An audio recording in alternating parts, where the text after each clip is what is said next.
சும்மா நான்வெஜ் குழம்பு டேஸ்ட்டில் ஒரு சூப்பரான மஷ்ரூம் கிரேவி எப்படி செய்கிறதுன்னு பார்க்கலாம். இதுக்கு ஒரு வடைச்சட்டியில் கொஞ்சமாக ஆயில் விட்டு 1 ஸ்பூன் அளவுக்கு மிளகு, ஜீரகம், சோம்பு, 1 கப் அளவுக்கு சின்ன வெங்காயம், 5-6 பல் பூண்டு, 1 இன்ச் அளவுக்கு இஞ்சி, 3/4 கப் தக்காளி எல்லாம் சேர்த்து நல்லா வதக்கி ஆற வச்சு மிக்ஸி ஜாரில் அரைச்சி தனியாக எடுத்து வச்சுக்கோங்க. அடுத்து ஒரு குக்கரில் கொஞ்சமாக ஆயில் விட்டு பட்டை, கிராம்பு, சோம்பு, பிரியாணி இலை தாளித்து அதில் ஒரு பெரிய வெங்காயம், ஒரு நறுக்கின தக்காளி, ஒரு கீர்ன பச்சை மிளகாய் எல்லாம் சேர்த்து நல்லா வதக்கிக்கோங்க.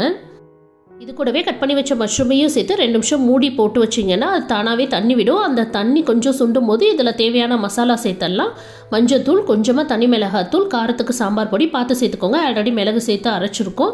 இது கூட அரைச்ச பேஸ்ட்டு எல்லாம் சேர்த்து தேவையான அளவு தண்ணி ஊற்றி உப்பு செக் பண்ணி நீங்கள் குக்கரை மூடி போட்டு ஒரு 3 விசில் விட்டு இறக்குனீங்கன்னா ஒரு சூப்பர் டேஸ்டியான மஷ்ரூம் கிரேவி ரெடி ஆயிரும். இது சப்பாத்தி, சாப்பாடு, இட்லி, தோசை எல்லாத்துக்குமே சூப்பராக இருக்கும். ட்ரை பண்ணி பார்த்துட்டு எப்படி இருந்ததுன்னு கமெண்ட்ஸில் சொல்லுங்கள். பிரியா ஐடியாஸை லைக் பண்ணுங்கள், சப்ஸ்கிரைப் பண்ணுங்கள், ஷேர் பண்ணுங்கள்.